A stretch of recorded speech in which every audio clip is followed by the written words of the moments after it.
And we are live. Hello and welcome to show number 10 of Religion Zero. This is actually, I'll call it show number 10.2 because this is a part 2 follow-up to last week's show about adventures in atheism. Basically, have you tried Christianity? Many of you have. Well, today we're going to be talking with people that have dabbled in atheism. For me, and I don't know if it's like a deliberate dabbling in atheism. I think it's more of like a burnout that kind of looks like atheism. We've all had burnouts as believers. I'm actually burned out right now, as you can tell. It's 9:05 here in Thailand, and I'm worn out. I had a long day today, and I'm fasted. So that makes it like it makes you extra tired when you're fasting, which for me is it always messes with my sleep when I did it. Yeah. Oh my gosh. I don't know if you got the same thing. Yeah. Yeah. You're running on raw energy and cortisol. So yeah, I just want to introduce the panel. As you all know, we'll start with you, Amos. What's going on with you, buddy? Nothing much. Yeah, really not too much going on this week. Realized I woke up to my AC turning off. Which is not good. Now that it's turned back on, everything should be all right. No, not too much. I know we're a man down today since Brooke is out of town. He's actually on his way up to Wales to check out his possible future living space. And as a result, I'm doing the show here with you guys, but then I'm not going to be doing the 10K Run podcast later on after this. So it'll just be this show, and Brooke and I will be back next week. So. Okay. Good deal. How about you, CONK? What's going on with you this week? Are you muted? Yo, now, CONK's computer has been giving him some issues. He's been kind of rebranding some of his equipment, and I think it's been going berserk. And he's actually called in from his phone, hence the blank screen. So maybe he's having some issues. So CONK, when you get that fixed, you can rejoin us. But as far as me, yeah, like I said, just tired and burned out right now, physically burned out. Looks like CONK will come back in. Let me let him back in here. Okay. Boom. Yeah. There you go. How's it going? Nothing but nice, easy telecommunications all morning. My computer is crapping out right now, and I literally spent like 10 hours on it yesterday trying to like change routers and drivers and blah, blah, blah. And like it keeps hard crashing and refusing to accept a USB input for anything. It'll just keep it like for 4 seconds and disconnect it, 4 seconds and disconnect it, and then it would just hard crash out of nowhere. So looks like I'm in the market for a computer and a house. Have you tried asking it nicely? No, I don't want the robots to think I sympathize with them when they try to take over. I mean, you're forcefully injecting stuff into it, expecting it to work. You gotta be nice to it. Do you consent to this printer? Exactly.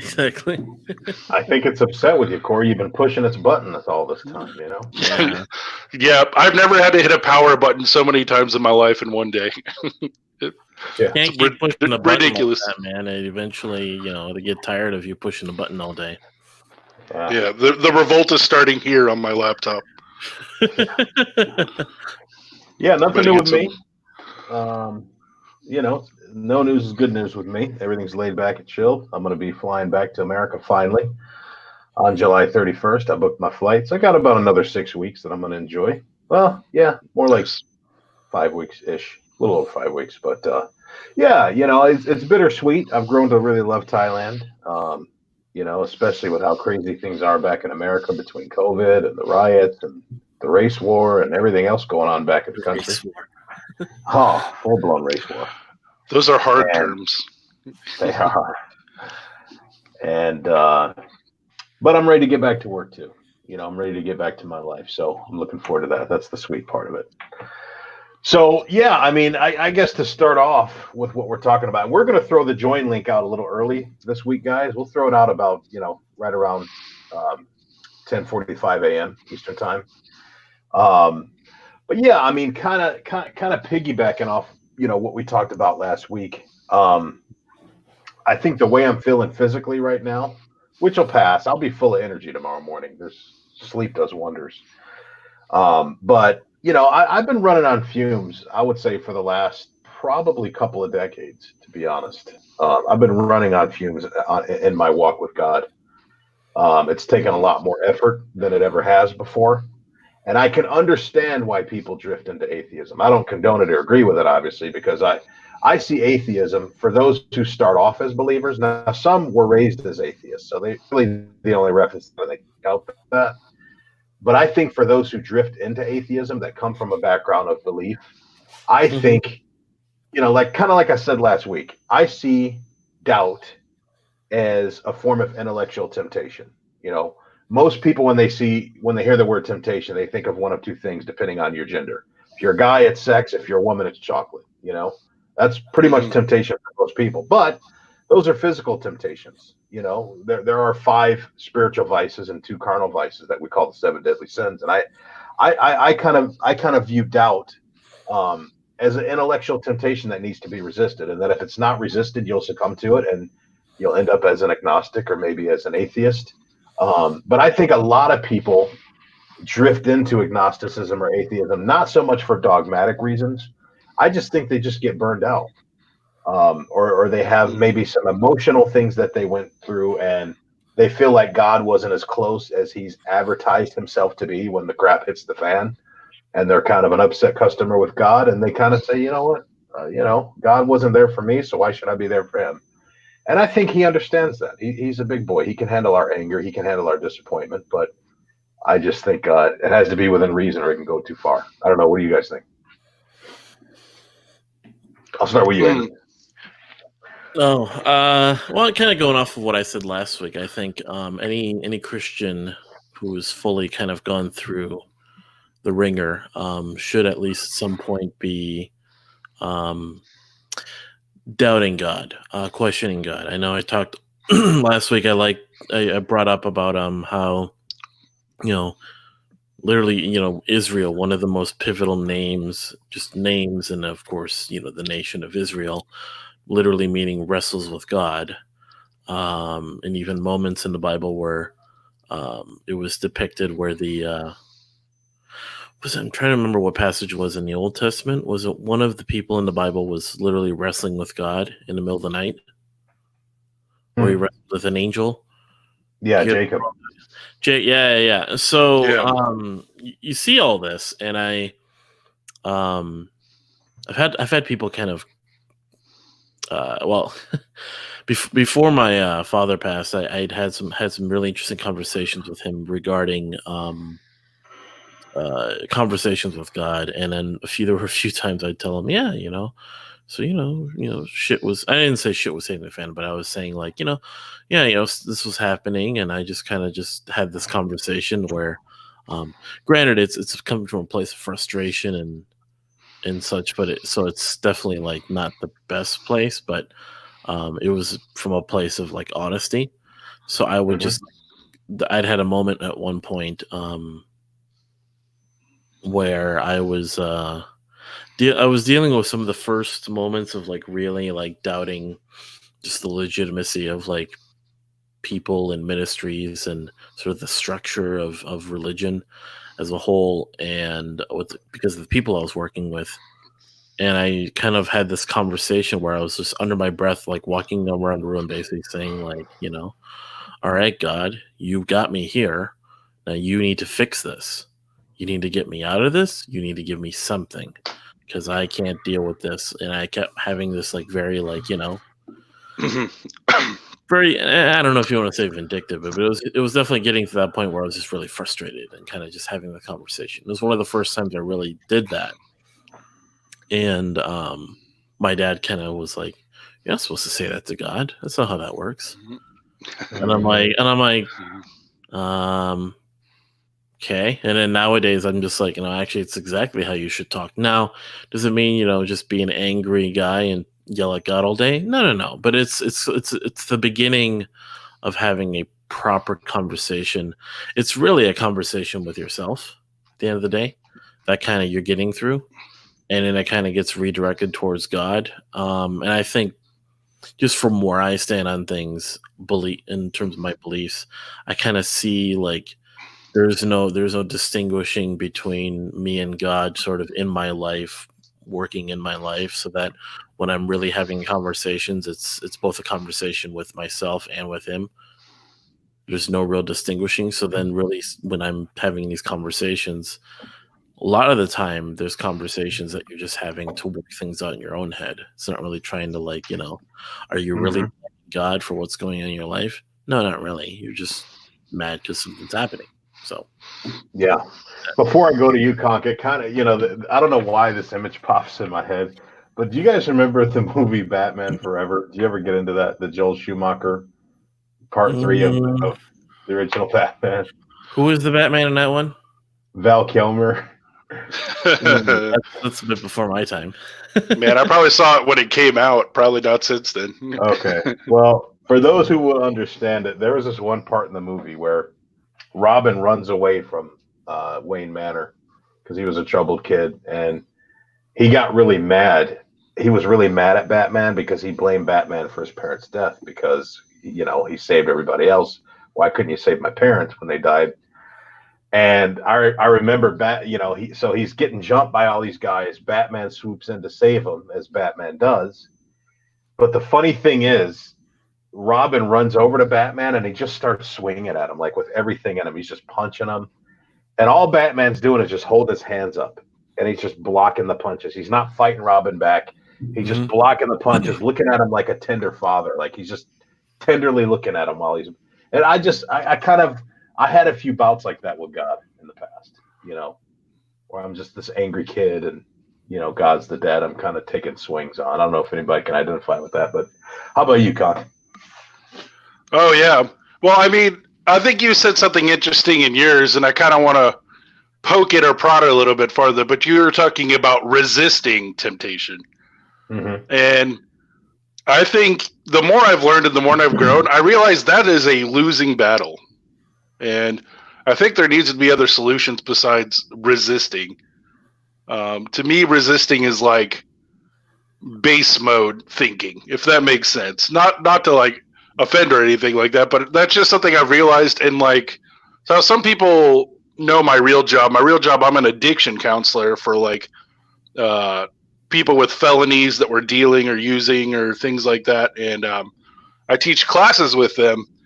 And like, a lot of the times, we talk about, oh, I'm tempted with this, I'm tempted with that. It really holds no weight to those people's actual temptation of, actual heroin or meth or things like that. You know what I mean? So they're living their lives on the extremes where their life started with extreme drug use and now they're trying to do extreme sobriety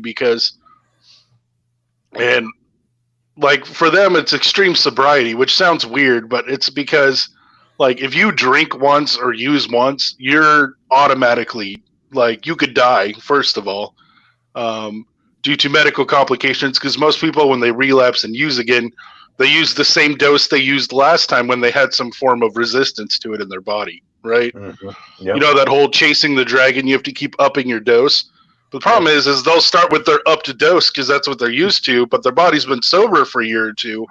And a lot of people die from that, surprisingly. I had a client die in last August due to overdose exactly like that. So, yeah, it's extreme sobriety and it's extreme addiction from before. And so when you're looking into those extremes, it's pretty obvious that if you're trying to just sit and resist, you're going to lose.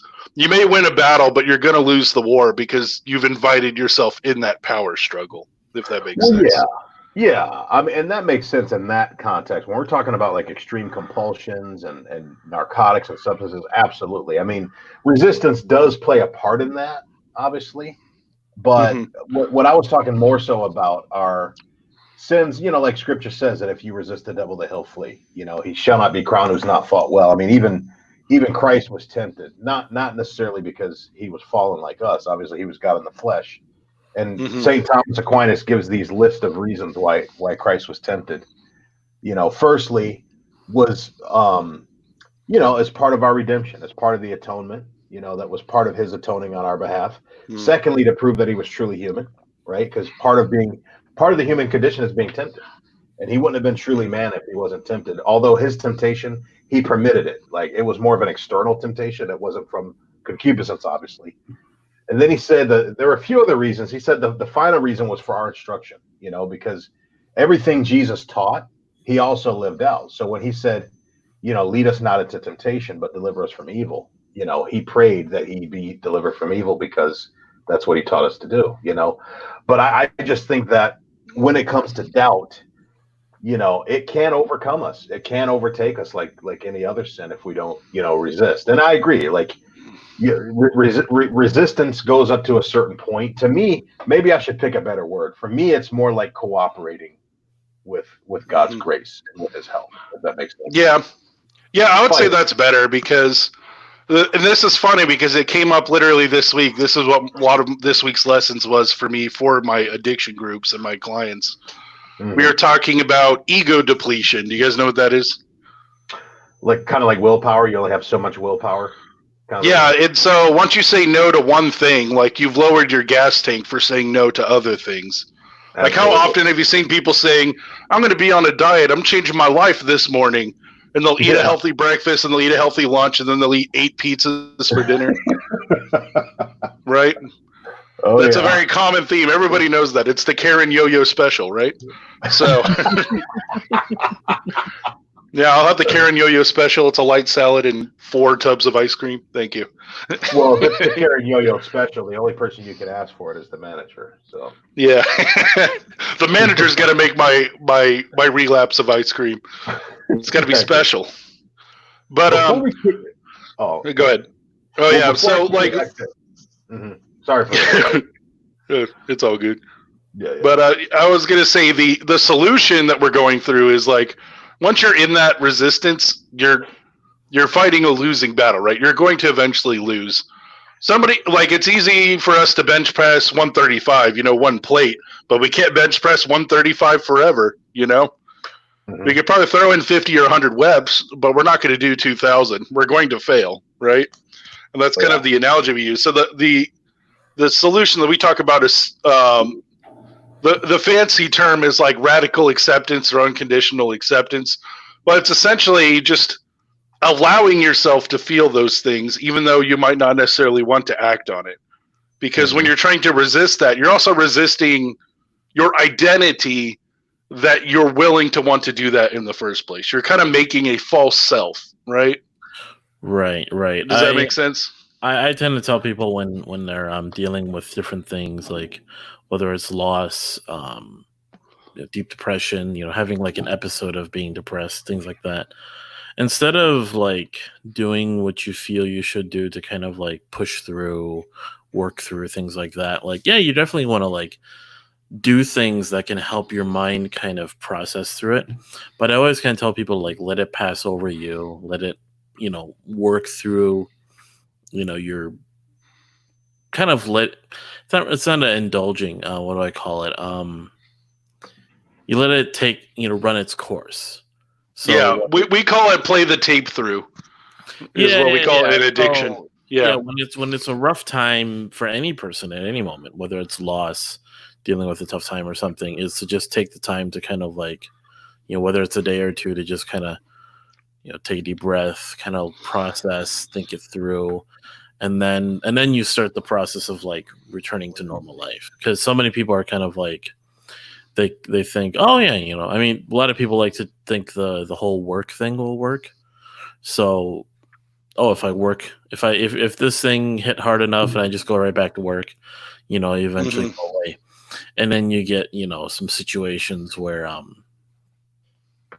people just they suppress what's going on, and then they put up this facade, this front, and then eventually, they hurt people, they hurt themselves. And then they hurt any progress they could have made by just taking the time. Mm-hmm. Yeah. I think playing it through is super important. I mean, even when we're talking about here with doubt, to me, like when I hear the word resistance, and I know we changed the word, but like when I hear that, it's like you trying to like clench yourself, clench your cheeks, and just like no, right from the forefront. But like there's a lot of benefit that comes from just admitting, okay, I'm a guy who's doubting right now. What does that look like? You know what I mean? Well, yeah. Trying to resist all temptation, say no, I'm going to be perfect and righteous. Like you've already failed. Well, yeah, and it's funny you say that because in the Catholic faith, we actually have a patron saint for doubt, Saint Thomas, the Apostle. And the funny thing is, he has a polar opposite. Like we have two saints. I mean, we got thousands of saints, but we have two saints that couldn't be more polar to each other, and they're both named Thomas. Saint Thomas the Apostle, who's the patron saint of doubt, and then one of my favorite saints who you guys hear about all the time, Saint Thomas Aquinas, and he was the opposite of the first Saint Thomas. I mean, he was all about, he wrote the Summa. He was one of the greatest thinkers of all time, and pretty much the only thing that they had in common is, their name. Other than that, well, and their radical love for Christ. But so the fact that the Apostle Thomas doubted. And I always call him the patron saint of keeping it real, because the whole sticking his finger in Christ's side, that wasn't the only time that he doubted. And was he really doubting, or was he just being honest? Because I remember, I think it was in John chapter 14, where Jesus was talking about how he has to go to Jerusalem. And Thomas kept it real there. He said, "Oh, are you going to go to Jerusalem so we can all die?" Like he was a guy who just kept it real, Right. And CONK, I was going to ask you something. So yeah. So how long have you been in the mental health space? I want to say 2013. Okay. So that's like officially about 2013, 2014. But Okay. before that, I did like youth pastor work and associate pastor work and all that. And I still dealt with all the mentally ill people, but yeah. But officially 2013. 2013. So 7 years. So that's not a small amount of time. So how has being in that space impacted your view of God? Because you have a front row seat to human misery, basically. And I love problem, It's so bad. Yeah. And we all know the problem of evil. How could a good God allow ... fill in the blank? So how has your line of work made you wrestle with the problem of evil? That's interesting, because I don't know. I think it helps me relate to others, because one of my biggest things that I never want to be Pharisee or a Pharisaic heart, right? I never want to be holier than thou or all of that. And that's a very easy temptation to get when you're around a bunch of addicts or homeless or gangbangers or drug dealers or all of those. It's so easy for you to think, man, those guys are effed up. At least I'm not that bad. But I mean, honestly, if you commit one sin, you've committed all, right? In the book of James. So like, it's helping me relate, like, wow, these are real humans, and I'm technically, not better than them in God's eyes at all. All of my righteousness are equally used tampons as theirs is, right? And so, to me, I've just come more into that acceptance of, to use a fancy Calvinist term, total depravity. I don't 100% believe that, but I believe it enough that, because I've seen it, right? I've seen total depravity in many of its forms, and to see that and be able to relate with the bad side of humanity, I think is important. Once you're on your high horse, you're already bad, if that makes sense. I think there was this little tiny book pamphlet that really changed my mind, and I read it literally a couple months before my first social work, mental health counseling job. And it said, heaven is for sinners only. Because if you refuse to admit you're a sinner, you're probably not getting there, right? You can't accept God's grace unless you accept that you need it, if that makes sense. And so heaven is only for sinners and bad people. Oh, yeah. I remember hearing one time, I forget I don't know if it was C.S. Lewis or Cardinal Henry Newman, but they basically said that when we go to heaven, the only thing we're going to have to boast about is our sins. So basically, if you were eavesdropping on a conversation in heaven, it'd sound something like this. It'd sound like, Hey, Mary Magdalene, what did he forgive you for? Oh, he cast 7 demons out of me. Hey, Peter, what did he forgive you for? I denied him 3 times. Hey, Paul, what did he forgive you for? Oh, I killed the first Christian martyr. And on and on. Like that's all we're gonna have to brag about is Mm-hmm. what we've been forgiven for. Because what else did we bring to the table other than our iniquity and our shortcomings? And Mm-hmm. looks Oh like you're yeah. ready to jump in, Amos. What's your thought on that? I was just thinking about I think this is the view that I tend to take when it comes to what happens when you get there. I think you're gonna be really surprised at all the people you see there, mainly. And all the people we thought we'd see that we don't see, right? Probably. Well, that's where I think we would disagree. I know.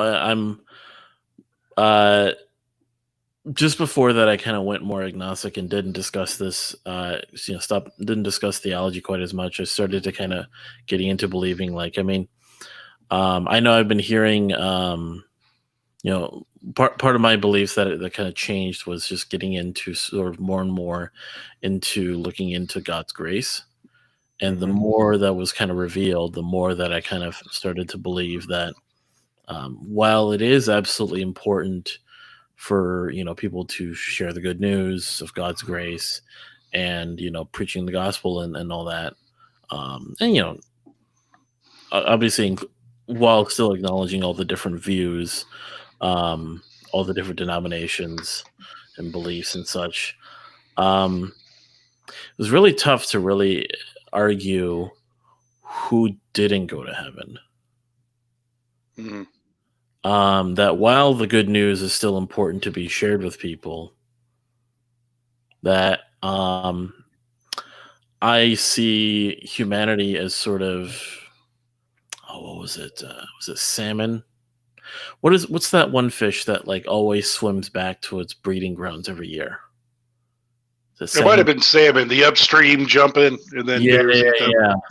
Mm-hmm. Delicious. Does the salmon swim home to breed because it chooses to, or is it because it's in its nature? It's because it's in its nature. Yeah. I believe humanity eventually returns to God because it is its nature, not because it chooses to. While a choice is important to receive the good news, the nature of humanity is to return to the source, which is God. So, do you believe in universal salvation, what they call apocatastasis, that hell will be empty, that only the devil and angels will be in hell? What's your belief on the If there population? is a place that we consider hell that can exist separate from God, then it must be a God unto itself, which, according to our view of who God is and what he represents, cannot exist. So you're saying hell does not exist? Hell, as we understand it, doesn't exist. The American Christianity version, you mean? The place that God apparently doesn't exist, because if such a place could exist, it is a God unto itself. Within the framework of God being in all places and all powerful and everywhere, there cannot be a place that he cannot be. Yeah, but see, I disagree though, because in the Psalms, David said, "If I go to heaven, you are there. If I lie down in hell, you are there." You don't look at what he's talking about, though. Well, what's that? Where was this hell he talked about? Well, obviously, with the Jewish understanding of Sheol, but the concept, it's kind of like this: hell exists. If God is in hell, but he occupies it in a different mode. He's there in his justice mode. So C.S. Lewis actually put it this way: the keys to the gates of hell are locked from the inside. And he also talked about how the love of God is a raging basically it's a raging fire to those who reject him, but love and comfort to those who receive him. I see it more as a friend of mine described it this way. You ever go to Disneyland?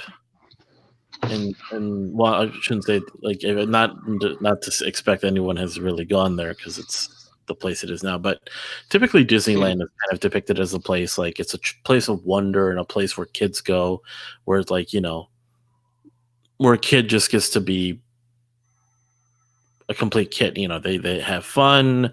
There's no sadness. It's a great place to go, right? Mhm.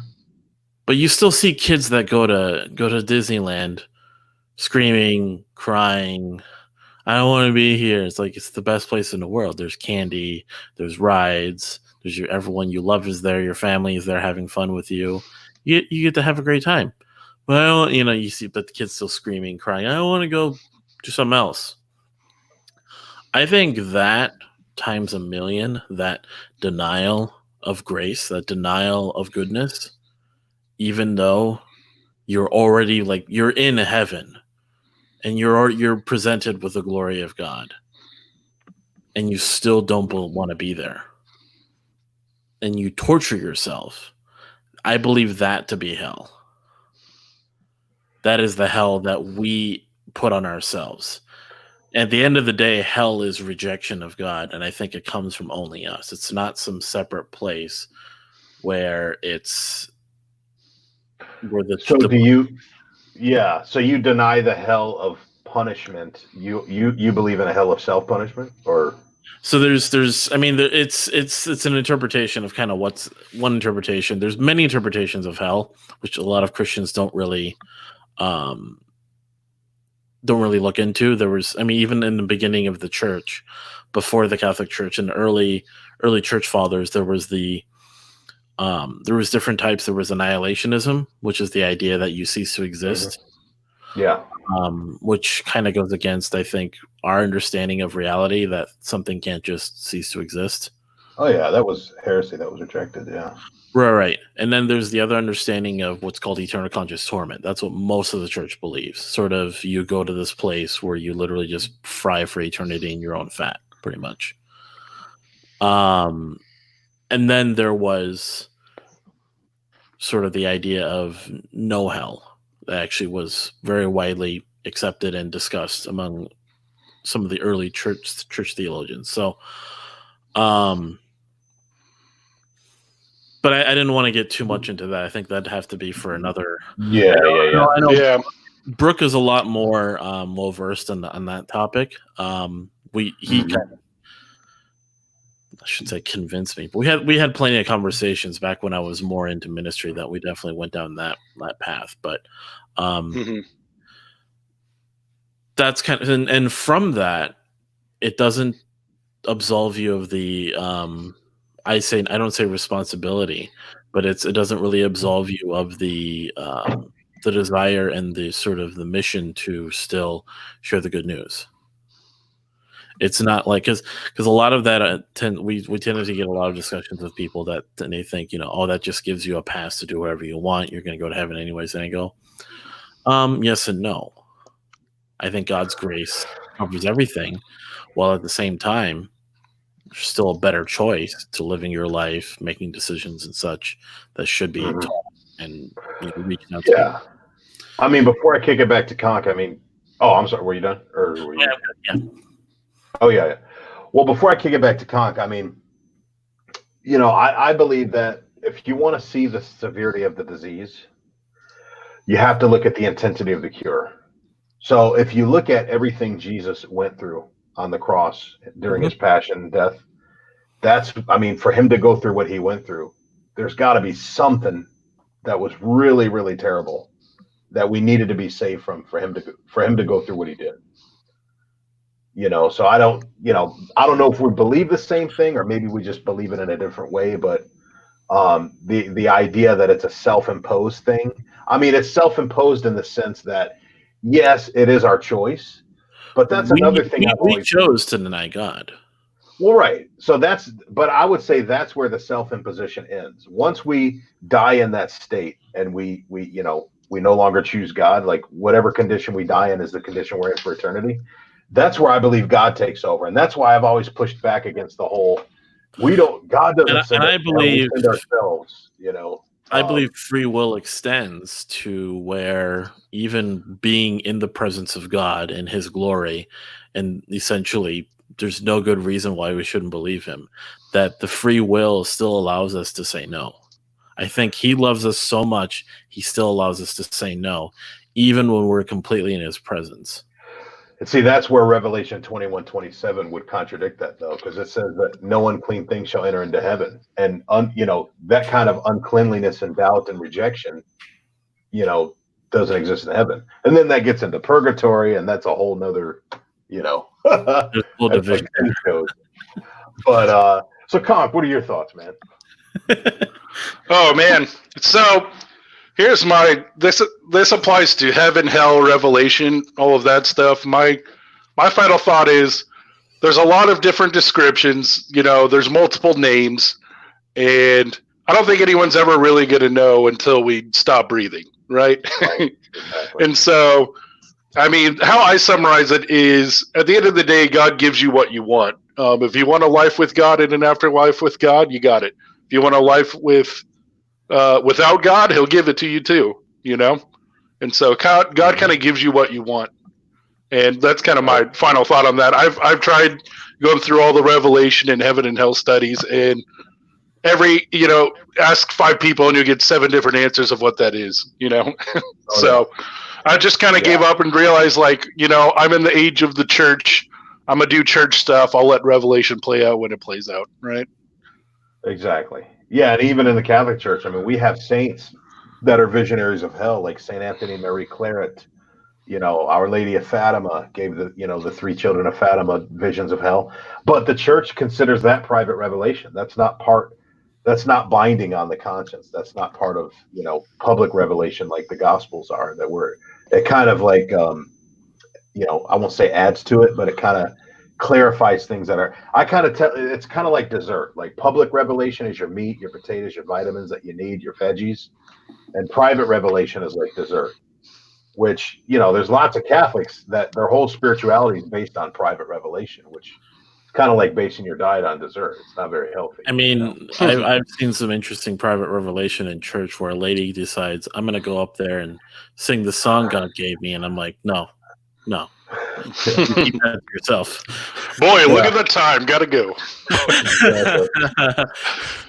And if anyone here has never accepted Jesus in their heart, all right, moving on.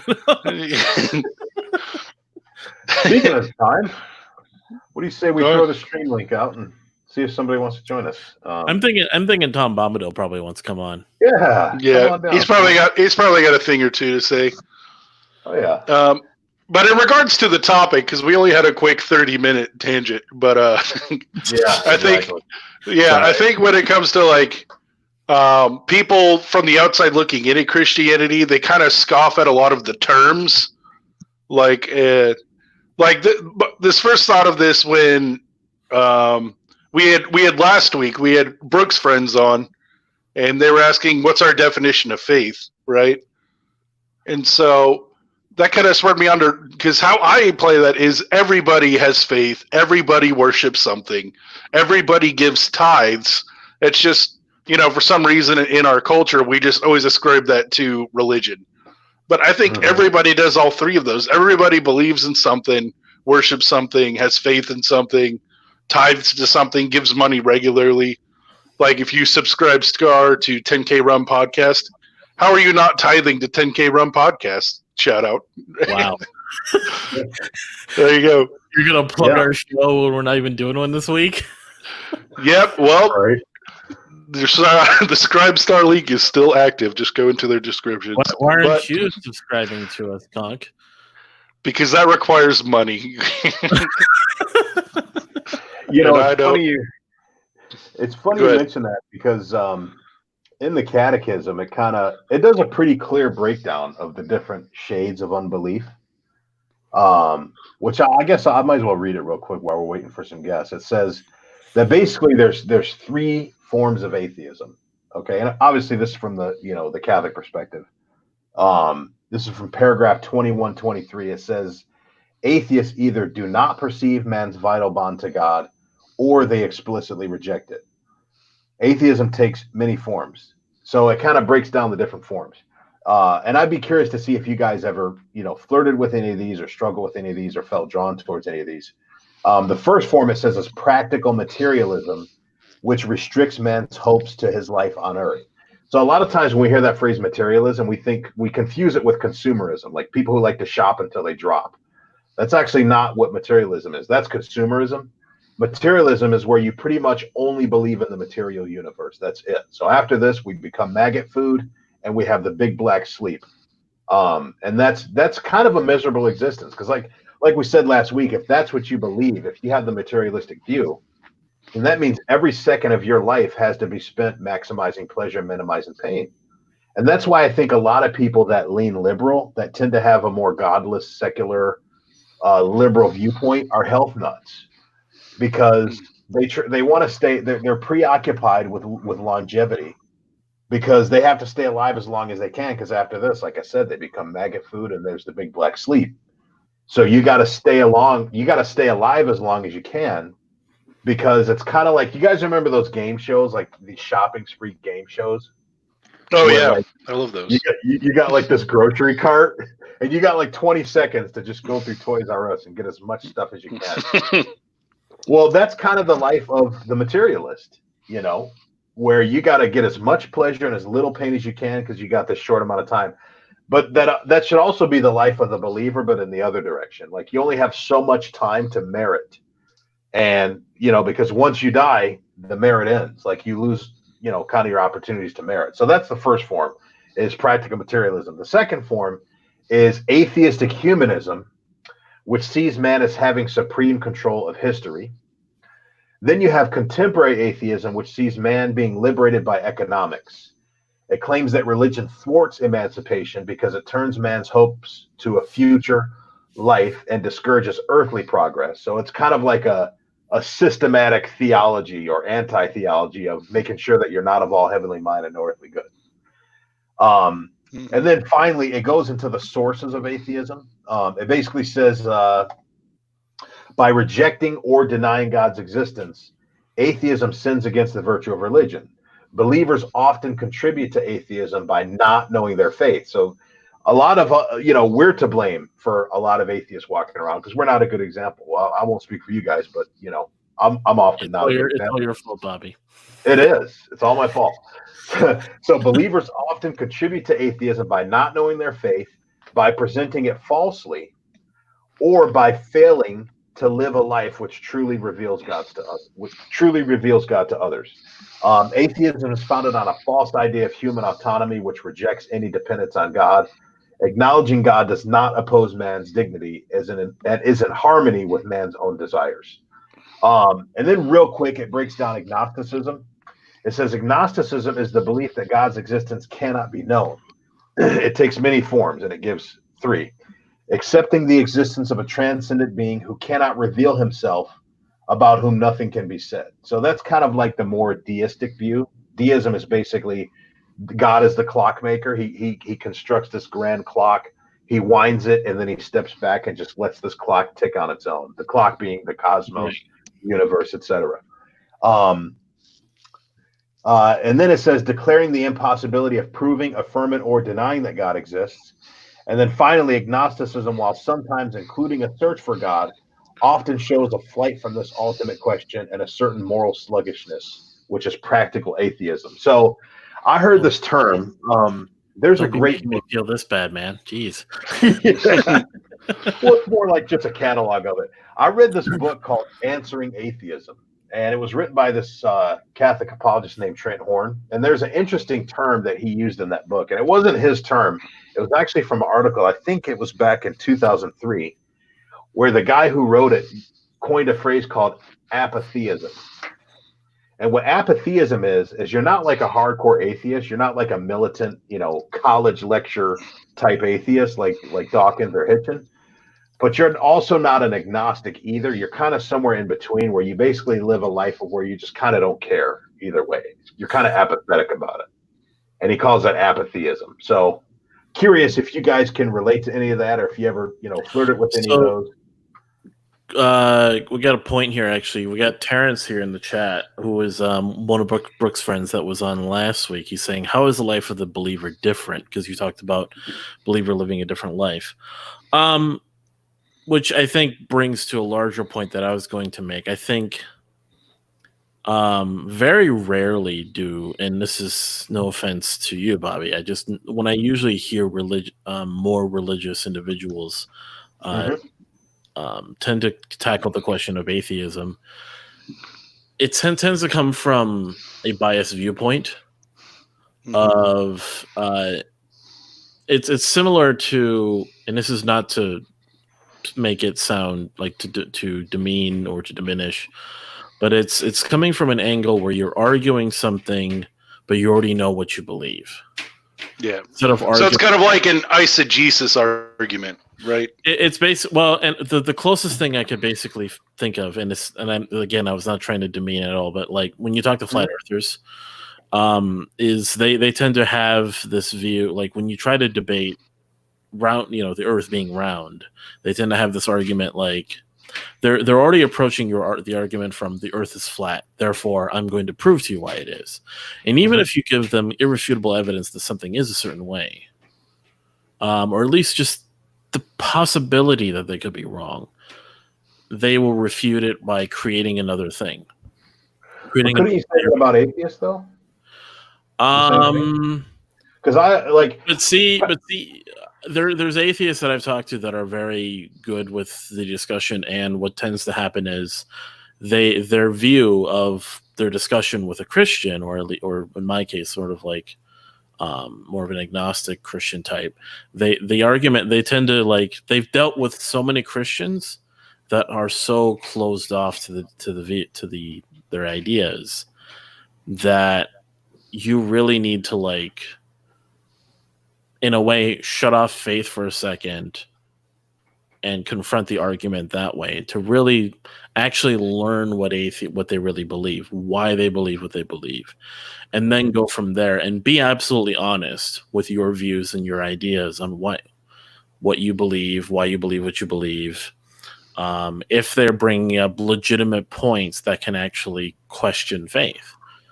Now, does that make you? I basically like to approach a conversation where being entirely empathetic and open to the opposite argument without compromising my own beliefs, and giving them the benefit of a doubt as much as I can without compromising my beliefs. Too many people tend to get into an argument mode, even the most civil discourse. The bias holds so strong with you as the person trying to argue your point that you can't really carry on a conversation. So I try, even, I can be at least have a good faith conversation with an atheist, whereas most of the time atheists don't even get a good faith conversation with most Christians or religious types of anyway. So that's how I see it. Is you really got to like let down that. So why they believe what they believe. Yeah. Terrence brings up a good point there. Yeah. I always, because I see different types of circumstances that lead to people that become atheists. I call them, there's atheists, I kind of call them like atheists of circumstance. So usually they had faith sort of as a part of their life because of circumstance, whether it was just the area they were in, they were sent to a Catholic school, Christian school, whatever, didn't really believe any of it. And then they just later on kind of was, I don't believe any of this anyways. And then you have the complete, like, something that really challenges someone who was really into the faith to basically, so it's like sort of a denial out of, they deny out of a circumstance. Something changes them to deny that, for them to deny what they believe, to go sort of completely and totally rational to the point they're not open to any spirituality. And then you have the type that sort of just slowly deconstructs out of it. The faith wasn't even really serious in the first place. They kind of dabbled, basically, and eventually was like, well, atheism makes more sense right now for me. Well, and then you got the people that are tragedied out of it. Tragedy strikes, their kid dies, their kid. Oh, that's what I mean. The one that is pushed so far out of circumstance that they start to quote say. So it's and those three you need to kind of approach from those ways to go. It really just comes down to, why do you believe what you believe? Why do you not believe what you believe? And then really understand and go, okay, and try to find that common ground. I can agree with your view why you don't believe God here because of this, and really try to stay away from the we don't know, or just because too often they hear that argument of, oh, because faith, well, because God, because we don't know. You really got to get them, like, you really got to be on your game theologically, and like, okay, well, and they call it the God of the gaps fallacy. Yeah. Have you guys ever heard the God of the gaps fallacy? Like, basically, yeah. There's that, but I mean, I'm saying is to go even further. When if someone dropped on me, like, okay, my kid died of cancer, why would God allow that?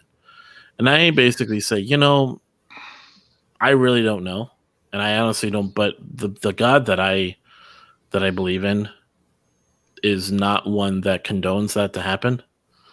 I do believe there is evil in the world. I do believe there's horrible things that happen to people. And I think most of that is just the environment and stuff going wrong. That's kind of the result of that. Evil is indiscriminate. But then I'll start to admit, there are things that, which kind of leads to more of like what you kind of called like the clockmaker. Because I can still believe in God, and I kind of just see God as just part of my life. I kind of, the closest thing to like that people could maybe understand in more modern lingo is kind of like, I kind of see it as, well, I kind of see God as like the universe. So like a pantheistic kind of a. Yeah. I mean, I still believe it. Like obviously the Bible is still valid, and I'm here having the conversation with you guys. Otherwise I wouldn't be here. But when it comes to him, we live and move and have our being. Right. Yeah. And it's not this like rigid, like, I mean, your evangelical faith healing types get real crazy, and God doesn't allow that. That was sin. That was faith. That was lack of faith. I made the joke kind of like a Dr. Seuss book. My faith, your faith, his faith, her faith. It's all this like it's this kicking the can of faith, and then there's no one really taking responsibility. And then and people want to say, well, that's God's fault. If you really believe in a God like that, how can you believe that? And I go, you know what? Maybe it's no one's fault. Maybe life just sucks. And I mean. And that's honesty, that they'll be like, oh, okay, now we can have a conversation. But then too often they're encountering the whole, well, brother, the Bible says this scripture, and I just believe it. It's like, okay, my kid still died of cancer, and everyone in the world prayed for him. Right? Yeah, it's funny you say that, Amos. I was just going to say something real quick, but in my addiction classes, this is coming up a lot. I guess we're very rubbing against each other, but the mantra for my classes I have everyone say is, life sucks and that's okay. Serenity prayer, man. Now does it mean you agree and like condone life sucking? No. Yeah, you accept that it sucks, but you don't have to give in that it sucks, if that makes sense. Right. But we got Tom on. Let's get. I was gonna say we gotta throw Tom in there, man. How you doing, brother? Guys? I'm doing Tomothy. Good. Yeah. Tomothy. Doubting Tomothy. Thank you for having me on, Bobby.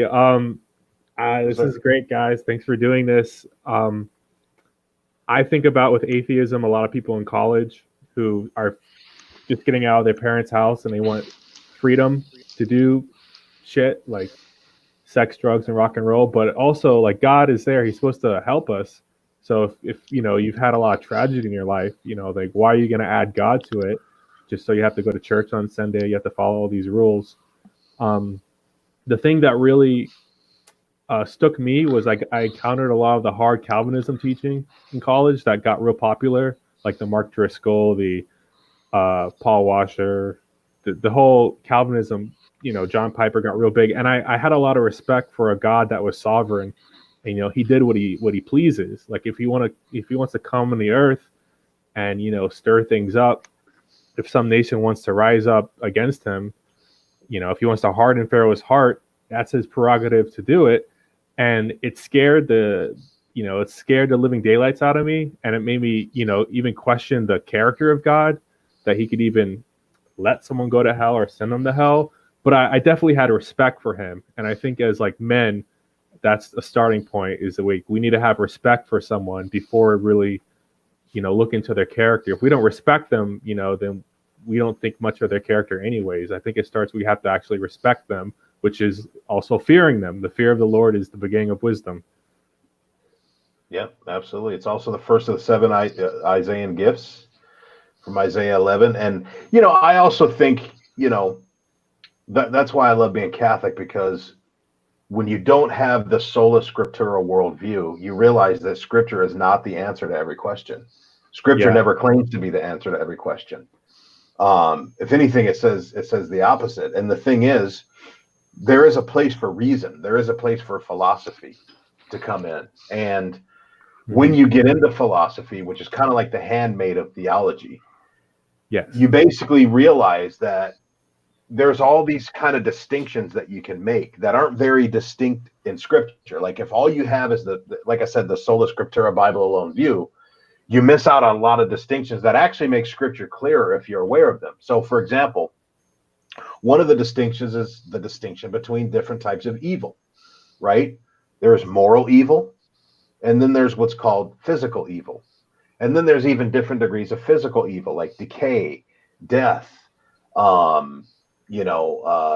basically anything in nature that deteriorates. I've even heard people argue entropy as a form of physical evil. Entropy is basically how the universe, every second, the universe is aging and deteriorating. Those are all forms of physical evil. So when a child gets cancer, oftentimes what happens is when people are victims of physical evil, God ends up being the victim of moral evil. In other words, they impute physical evil that God allows to a defect in character with God. And I was guilty of that myself for a very long time. Like I said last week, for a long time, and I never hated God, but for a long time I had this view, like I said, that God was this animal control specialist that was standing there with darts and tasers and mace, watching me get eaten by a bear. And the bear was a horrible childhood that I had, So in my own painful way as a kid, I was imputing moral evil to God for allowing, a lot of moral evil to happen to me too, in addition to a lot of the physical evil. So what are you guys' thoughts on that? Like the distinction between physical evil and moral evil, especially you, CONK. I mean, you probably see that like on the daily. Well, yeah, I don't know. It's hard for me. I've been skewing more and more away from the word evil in general, because I think, like, talking about what I was talking about before, like when you start getting empathy with these people that have, what we would consider evil, but we're in the same boat as them, right? We're not any more righteous or more saved or less saved than they are, right?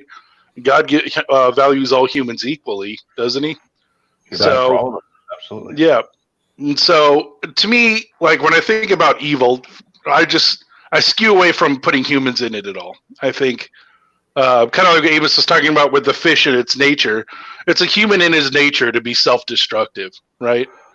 Well, I would say a human in his fallen nature. I mean, I can't look at pics of Ground Zero right after the planes hit and deny human evil. I mean, I think it's fallen human nature, not necessarily human nature, because human nature was not meant to be evil, but it was capable of evil due to free will. I think I think evil is really just denial of good. It's not like people tend to see good and evil as equal and opposite forces, or equal and opposite terms of. I mean, morally, we've essentially humans use morality to sort of like, we have these two ends of a spectrum. We have political spectrums, we have autism spectrums, we have everything's all these spectrums where it's two ends. That's like it's either one or the other. But I think spiritually speaking, evil is just sort of the denial of good. I think every person. I mean, while every person has a capacity to be evil, I think every person also has a capacity to be good, and it all depends upon sort of how you go, what sort of happens to you. So there's different things you hear people say. People who are hurt people. People who get hurt usually hurt others. So I mean, To sit there, you see the joke, like, oh, look at this great painting. Now, now, let me tell you that this was Hitler's painting. Don't, and people don't really realize that, like, any person given enough, just shitty life can be another Hitler or Stalin or Mao. Yeah. Yeah, But I'd see any person with those same hardships could also choose to be another Gandhi, Mother Teresa, Martin Luther King, whatever, like all these great people in history. So it's how it's and those people, those people aren't necessarily like the best people in among humanity don't necessarily have to be Christians or not. It's just I think God's nature is written in all of us, and what we do with hardship, regardless of our faith, is what defines us later on. So that's so then you get into other things. This is where I start questioning things like, people will say, well, do you believe God is all powerful? Like the sovereignty of God, what is he actually in control of? What is he actually intervening in? And then you talked about like entropy. Well, then the atheist would say to you, well, why would God create a law that allows for such disorder to kill people and allow people to suffer? If he created this clock that controls the laws of nature, how could entropy allow for that? So then you start to have to actually question, okay, while he did create the universe, did he, evil was evil insanity is unconsciousness? I've never heard of that. I mean, I know that one pretty well. But my way of making sense of that is to say that all those things we're talking about, entropy, death, decay, those are all results of sin. Those are all results of the fall. It was not intended that way. Although God knew it would turn out that way, his foreknowledge doesn't necessarily, impact the future. And that's a whole show in itself there. But those are all results of the fall. Like those are all results of original sin.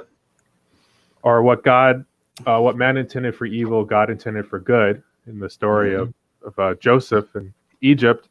And or the Puritans, or a lot of Christians say the same sun that melts the wax, hardens the clay, and it's really how we choose to position ourselves on it.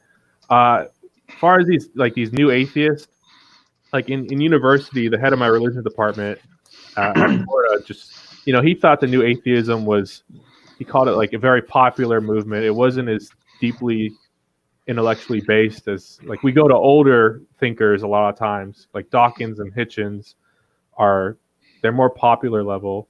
And the other thing is, and you guys might have touched on this the first week, but call it ad hominem. But looking back at all the kids that were atheists, they were like edgelords, they were mall ninjas, they were kind of the ones that were like really stark atheists were kind of cringe. They were just as cringe as my evangelical, chick track folks. And the real thing where it was the apathetic ones, like, the cool kids, the well-adjusted kids, they were more just apathetic towards it all. And they were just, enjoying their life of hedonism and fun. Yeah. But were they really enjoying it? That's the real question. Were they really enjoying it? Yeah. I mean, I don't know. I mean, it's the same thing. We're all given this life, and you were saying, what God made. What was it? God made for good. What man intended for evil. When Joseph's brothers, sold him to slavery, it led to Joseph being in a position to advise the Pharaoh on the handle, years of prosperity followed by years of famine.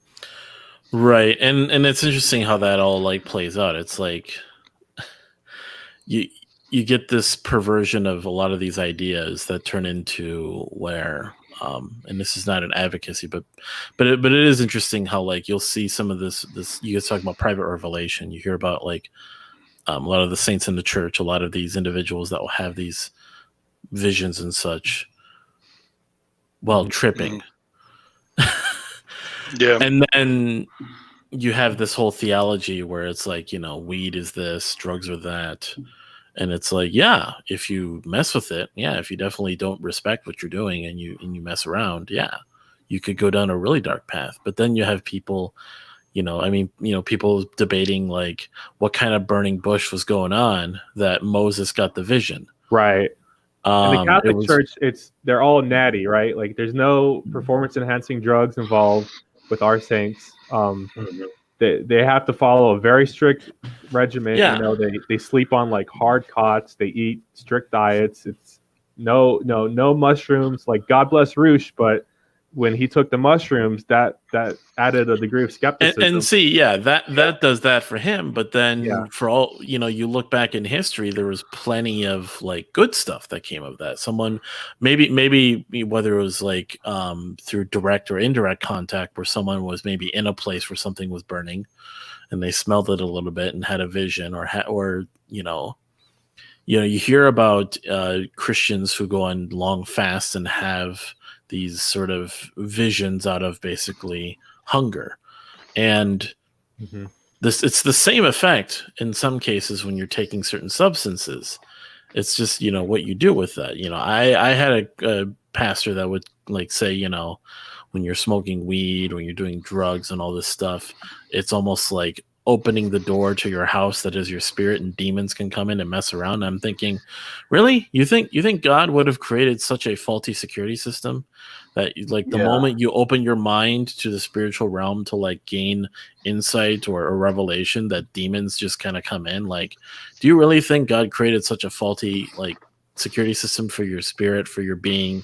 Like, and then it comes into like, it's kind of like that soft bigotry of low expectations in a spiritual sense. You really think a Christian, with the spirit of Christ in him, is just going to like have these problems where demons just come and go as they please? Like, what kind of neighborhood are we living in, or what kind of worldview do we have about our places?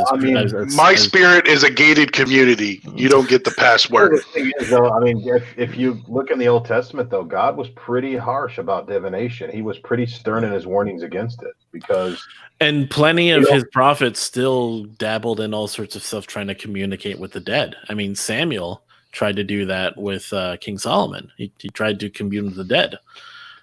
And God didn't really have a problem with that. That was Saul. Sorry. Samuel had Saul. Saul had Samuel appear to him. Is what happened. That's right. I'm sorry. The well, and that's why you guys would be very intrigued if you ever looked into the Congregation for the Causes of Saints. It's the division of the Roman Curia in the Catholic Church that is in charge of canonizing saints, and it is the most skeptical institution on the planet. You think atheists are skeptical? Yeah. You think atheists make light of the life of people that are deemed to be holy? You ought to see what the Congregation of the Cause of Saints does. I mean, it breaks their life open. It looks for every reason possible not to canonize them. And the only way the Catholic Church will canonize a saint, and you might know this number, Tom, tell me if I'm wrong on this, but I think they have to have 3 miracles attributed to their intercession. Is the number 3 or 2, or do you remember what the number is? 3 to get to a saint. You don't have to. You could be a blessed or a servant of God, but to be a saint, it needs to be 3. 3. Now, and the thing is, the staff that makes up the Congregation for the Cause of Saints, the church deliberately has atheists on the panel. Deliberately. Like they practice a reverse discrimination and say, if you're a believer, you can't have this position. And the reason why is because they want an atheist to throw up their hands and say there is no medical or psychological or natural explanation for this miracle. It's got to be a miracle. Like that's how. Like here's how severe the church is in that. You guys have heard of Imitation of Christ, right? It's next to the Bible, like the best-selling book. It's a beautiful book. Well, its author Thomas à Kempis was a very holy man, a very wise man, very sublime writer and thinker, and yet he was never canonized as a saint because there were scratch marks. I forget who it was. There were scratch marks that were found on the top of his coffin because I believe he was murdered. And the church didn't canonize him because it didn't know what state of mind he was in at the moment of his death. It didn't know if he was a martyr. It didn't know if because martyrs don't resist, when they're being suffocated. So that's why he was never considered a martyr. So I said all that to say that the church is very skeptical towards those things. And see, Bob, I want to jump in. I thought growing up, very good propaganda campaign against the Catholic Church. You remember the Virgin Mary on the grilled cheese sandwich? Oh yeah, about 10 years ago. Dude, that's superstition. It's the best grilled cheese sandwich in the world, man. That's what I thought. Virgin cheese. I only eat virgin cheese sandwiches. Virgin cheese sandwich. They're the best. Virgin cheese. You're gonna distract me now. I was just gonna say though, I thought that's what it was. I thought it was these uneducated women in Mexico who just thought, every little flicker, if the lighting was off, they thought that was a miracle. But actually studying it, like the tilma of Guadalupe is amazing. Just that alone, like the tilma of Guadalupe should have disintegrated by now. There's a number of things that just have hard science, like the incorruptible bodies, that never get discussed. Like even the house of Mary that was moved from Jerusalem to Spain, and they've done studies of the wood being not local to the area. So many. I mean, I'm kind of touching on the very Lanciano, the House of Lorraine. There's so many hard science things that don't get discussed. You get a lot of people just say like, well, if there's bad, then how's there God? You get a lot of like just stupid people, to be completely frank, who bring up very like low hanging fruit arguments, and they ignore just this vast wealth of things that are just like hard. Like incorruptible bodies, the visionary of Lourdes, her body is not corrupting. Nobody wants to talk about that, we're going to talk about, the flying spaghetti monster or this grilled cheese sandwich. That's the tool of Satan right there, is distraction. He would do distraction before he'll actually fight, a real intellectual battle any day. Oh yeah, distraction before discussion. Yes. Yeah. I mean, my patron saint, Anthony of Padua, his tongue is still preserved uncorrupt. He died in the 1200s, Padre Pio, from far away, looks like he's just taking a nap. No embalming fluid, he's been, like I said, he's been examined by skeptics, and they have stated for the record, they were never embalmed. There was no formaldehyde anywhere, and they're still incorrupt. That doesn't happen, that doesn't happen. Oh, we got a new... Duncan Atheism. That was fast. Welcome. Thank you. That was fast. Yeah. Didn't expect to get in so quickly. Oh yeah. Welcome to the panel. Welcome. Thank you. Can I comment on the title? Please. Yes. Okay, so you say Christianity is cool, but have you tried atheism? What's your definition of atheism? Is it, in your view, is atheism the denial of the existence of God, or just simply an absence of belief? Either way, where you're neutral. Well, yeah. I don't know if you tuned in when I was reading those definitions from the Catechism of the different shades and grades of atheism and agnosticism. Yeah, I missed that. Oh, you did? Okay.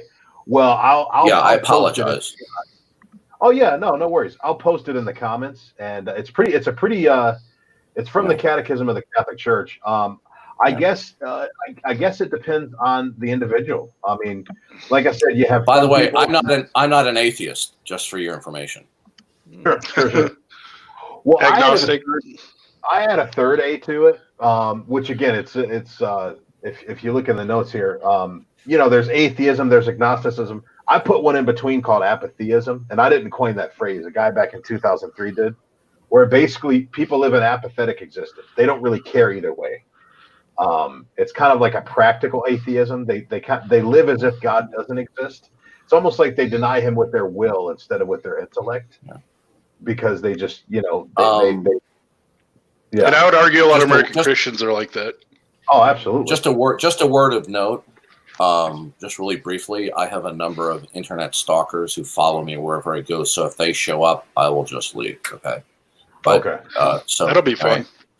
Just so you know, well, it is what it is, So I just want to let you know in advance, right? Appreciate if they show up.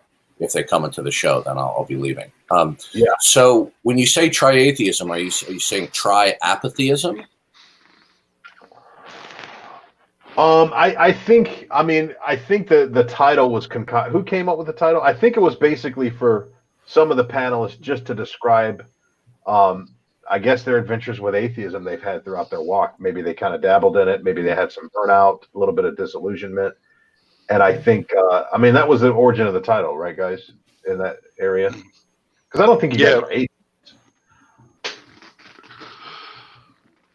Well, interestingly enough, I take the view that there cannot be neutrality toward God.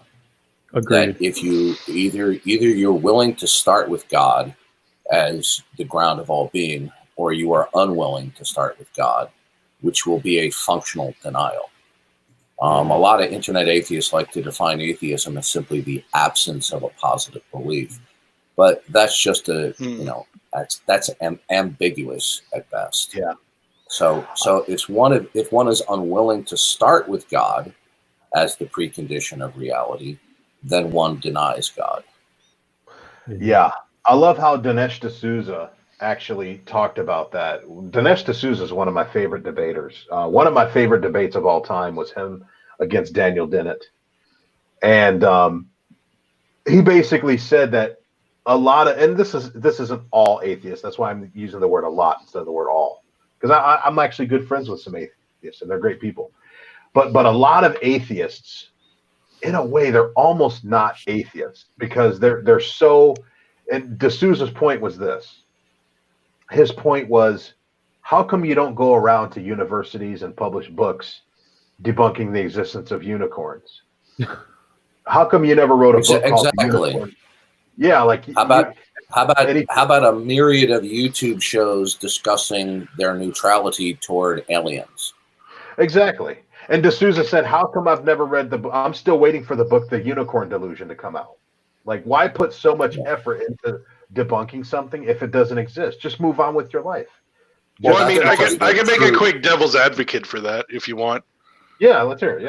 Yeah. So, like, people who believe in unicorns aren't also making public government policy that affects everyone and declaring holy unicorn wars. So yeah, but guess what? The atheists, people who are unwilling to start with God in terms of their metaphysics, okay, their ethics, their ethical imperatives, which results in political positions, is derived from their model of reality. So whether your model of reality is where you start with God first, or you do not start with God first, where you would then in all likelihood be a materialist or a naturalist, either way, everybody has a commitment to whatever they consider ultimate and the ethical imperatives that derive thereof. So we theists, and by the way, I'm a fundamentalist Christian, we can simply point out non-theist or non-Christian people who are involved in politics are seeking to put into position whatever laws and policies that reflect their ethical imperatives, which in turn is derived from their not God metaphysic. So there's no neutrality here. Yeah.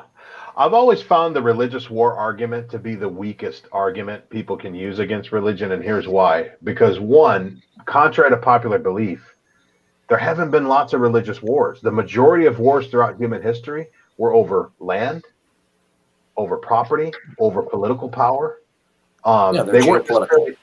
Yeah, geopolitical. And the thing is, if we're going to talk about religious war, and I'm not saying you're in this category, CONK, but most of the people who use the weak religious war argument are also very sympathetic towards Islam. And Islam has been the biggest source of religious wars throughout history. I mean, the church always gets a black eye for the Crusades, but the Crusades was reactive, not proactive. It's not like the Pope commissioning the Knights Templar to invade a bunch of countries and make them Catholic. It was pushing back against Islamic invasion, So, most wars are geopolitical, not religious. Well, as per the title of the show, Try Atheism, I would give a thumbs down to that to everybody in the audience, because basically, whether anyone who advocates that view realizes or not, they're advocating trying an incoherent position. Atheism boils down to, let me finish. Atheism boils down to a universal negative, okay? Mm-hmm. And in a world without God, universals would not be attestable. So atheism is incoherent. And by that, DA, what you're basically saying, because I agree with the universal negative argument, it's kind of an impossible thing to argue because you have to scour the entire cosmos and beyond to come to the conclusion that there is no God, and that's not humanly possible. We can't even get 20 feet up in the air. Right, but if you understand that since it's a universal negative, the only way human beings can have acquisition and to attest to anything universal is if it is through some type of revelatory action of a creator. Without such a metaphysic, then one would not be able to establish or attest to universal. This is the fundamental problem of atheism. They cannot make sense of their world in spite of the fact that they think they can, because there is no way to ground any universals or classes of things. And that would include the causal principle and laws of nature as well. So when an atheist starts talking about the way things are in existence, they will inevitably be invoking, directly or indirectly, the uniformity of nature, which is a universal. But there is no way for them to establish, without violating their own criterion of belief that they use to dismiss God, they violate that criterion, and then they adopt arbitrarily the uniformity of nature when they talk about science or history or politics or reason for that matter. So atheism, upon a careful, close examination, is incoherent. And what I would add to that, DA, very well said, is that I would even argue that lots of Judeo-Christian principles are built into atheism. And here's what I mean by that. I see a lot of atheists who try to take the Judeo-Christian stick away from believers and try to beat them with their own stick. Here's an example. We were talking earlier about the problem of evil, and that lots of people are atheists because if God is a good God, why would he allow ... to happen? Well, here's the thing. That contradicts atheism, because if all we are is bone and protein, if all we are is a bunch of Darwinian primates walking around and this the survival of the fittest, who cares about hungry kids in Africa? Oh, it's worse than that. Right. It's worse than that when they dismiss belief in God as the ultimate, meaning the precondition and ground of all being. Okay, both chronologically and contemporally. When they do that, then all they are left with is that chance is ultimate, right? There is no non-chance ultimate to which that they can appeal to or to attest to. So whatever propositions they invoke, these are just the product of simply a chance world where anything goes and anything can happen. Therefore, the evil is just simply a non-existent concept. It's just what is, right? Right. Mm-hmm. Yeah, you can't argue order from chaos. So we're going to wrap up, guys. But one closing thought I had, I remember there was and we'll do a little roundtable with everybody's closing thoughts, including you, DA, and Tom. But I remember hearing a debate one time between these guys, and the theist was arguing against the atheist, and he basically said that, in a sense, if you accept atheism, that everything is random, like I said, that every decision we make is just based on the neurons in our brain firing and nothing more. That basically means that if you wake up, it reduces free will to this. There's no difference between waking up and deciding to be Mother Teresa and Adolf Hitler. That's on the same level as deciding whether or not to go to Wendy's or Burger King. But you can't even grant them that. They have no grounds to talk about the causal principle or laws of nature. There's no basis for it. In fact, they will adopt the causal principle and laws of nature in violation of their criterion of belief that they use to dismiss God. So they can't even talk about naturalism or materialism or there's a relationship or a connection of events. Absolutely. All right, closing thoughts. All right.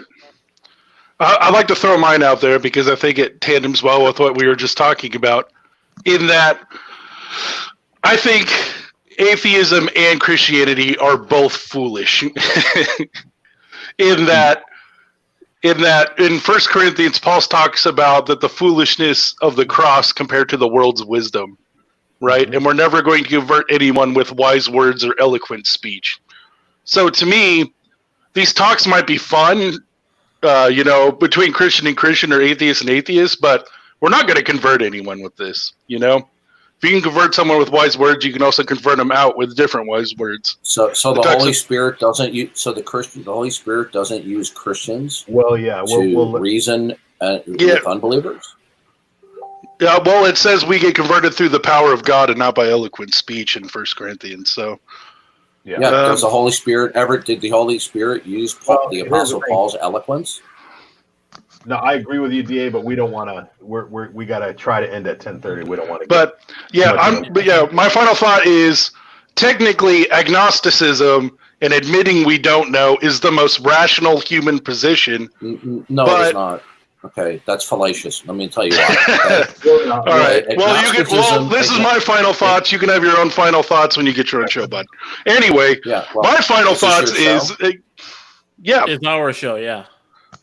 Yeah. Well, agnosticism is an indirect denial. Okay, cool. But this is the final thoughts. We're leaving, so we can talk about this later. Anyway, feel free to throw comments in after the replay goes up. But yeah, I think agnosticism is the most reasonable. Humans can't know everything. We have very small, stupid brains.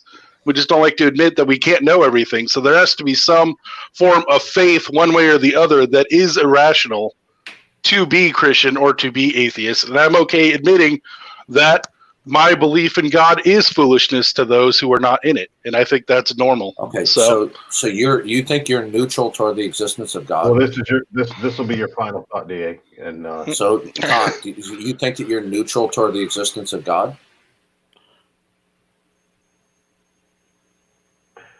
I think we're doing final thoughts now. I don't know if you're reading the room, but well, you said it's reasonable. Are you saying that neutrality toward God is reasonable? We were giving final thoughts. We weren't going to try to have a debate towards the end of the show. Yeah, so. I got to bounce you off the show, DA. But thanks for calling in, though. All right. Well, thank you for having me in. Yep, absolutely. By the way, if anyone wants to talk with me, I hang out at the Real Politics server on Discord. It's discord.gg/Real Politics. Okay. Thank you. Thanks for the final thought. God bless, man. Bye. All right, Tom, what are your closing thoughts? Yeah, I actually really liked what CONK had to say, so I don't want to seem like I did. I don't want to seem like I'm counter-singling you, but the verse definitely comes to mind that the fool says in his heart there is no God. And just real quick, I don't think you hear a lot of people quoting that verse very vitriolically, and I think you could look at being a fool as just lacking wisdom. And so we're encouraged to acquire wisdom, which is like gold. So, if you're a fool right now and you think in your heart there is no God, I just would encourage you to acquire the gold, acquire the wisdom, which is starting with, fear of the Lord. The fear of the Lord is the beginning of wisdom. That's it. Amen. Good thought. Yeah, and like it says in 1 Corinthians 1:18, it says, the wisdom of the cross is folly to them who are perishing. So there's that aspect of it too, Amos. I wanted to actually just kind of correct for the record. We named the show as a question to start discussion. We weren't trying to make any claims to atheism or Christianity. It was just Christianity is cool, but have you tried atheism? It was more so an exploration of, what was the term we used? The something in the night. We talked Dark Night of the Soul. Yeah, you have those moments of talking about just talking about moments of lacking in faith and questioning the different things, and me being having this sort of, I hate to say space, but a space to be free to kind of explore the differences that we have in beliefs regarding being more agnostic, or if we explored atheism, different views, and we weren't trying to get into much of a debate there. So what I thought was towards the end here is really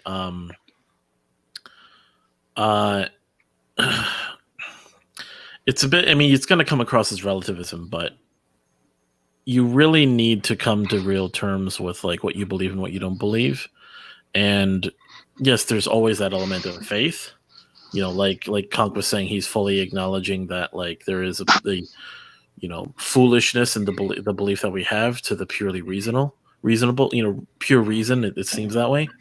But when it comes on to it, there's always going to be some of that, with any belief. And to try to play the game of, atheism has this incoherence, or Christianity has this incoherence, theism, atheism, and all this stuff. We're just a bunch of humans, and I think even with our best reason and logic, there's always some holes to poke. And you got to make sure that you're not poking holes with your biases and trying to poke holes with an objective view. And even the best of atheists and the best of Christians have their holes that they're poking with biases. And that's what I try to strive to bridge the gap on, is to try to eliminate as many biases as possible when having discussions. Because really, at the end of the day, it's not about trying to convince someone of your argument, but really, I think the better way is learning of different views and being, fully being aware of different views without compromising your own, depending upon if you're convinced or not. So, yeah. Good thought. My closing thoughts, pretty simple and straightforward. And Tom, us coming from the same tradition, will probably concur with this. I believe that faith is a gift. It is a gift that is granted to us by God. It's a privilege, and it is what puts us on the path to loving God. It's the first step towards loving in God. You can't love someone or something if you don't believe it exists. So faith is the preamble to love, in my opinion. That's what we as Catholics believe it is. It's a gift, and it's a mystery why some have the gift and others don't. I think some accept it, some reject it. I think they have different reasons for accepting and rejecting it. I think that some people are put in a position to kind of be predisposed to reject faith and to reject grace, because maybe they're born in really comfortable circumstances that they kind of don't struggle and they kind of don't see a need for faith. You have other people that are born in the other extreme, like myself, that, a crash land on planet Earth and the stork drops them in a very bad spot. And they're kind of forced to have faith. And then when they get older and they get out of the hell that they were dropped into, they kind of have to relearn how to love God when they're not hanging next to him on the cross. They finally got a little bit of peace and freedom in their life, and they have to kind of learn a new skill set of how do I love God when things are going good? Which is kind of what my struggle is right now, to be honest. Sometimes I miss the old days when I would just look at my crucifix and bawl my eyes out. I kind of miss those days sometimes. Because back in the day, see, I do that with my bank account. Yeah, see, my bank account is, drying my eyes out. But my thing is, and like in a complacent kind of a way, like things are going great, and it's like it says in Sirach, in the day of prosperity, forget not the day of adversity, and in the day of adversity, forget not the day of prosperity. It's all about having that balance, So yeah, great show, guys. Got a little bit rocky towards the end, but I appreciate you calling in, Duncan Atheism. And we're gonna call it a show. Whose channel are we on next week? My channel. I think we're gonna go right into the topic you and I were getting into a little bit. I've already messaged Brooke, and he's like, "Yeah, we'll do it. We'll call it something along the lines of who really gets into heaven, anyways." Yeah, that'll be interesting. Whose salvation is it anyway? Kind of like the old game show. Whose line is it? Something like that. Yeah. Gotcha. It's going to be hard for me to talk about that, though, because my thoughts are don't know, don't care. So, but yeah, it'll be fun. Get some points. Yeah. So, anyways, yeah, let's wrap it up then. Good deal. We'll see you next Sunday, guys. Hey, Tom, thanks for calling in, brother. Always a pleasure to have you. Thank you. You always got good things to say. And we'll see you guys next Sunday. Papa bless. All right. So, take care, guys. Take care.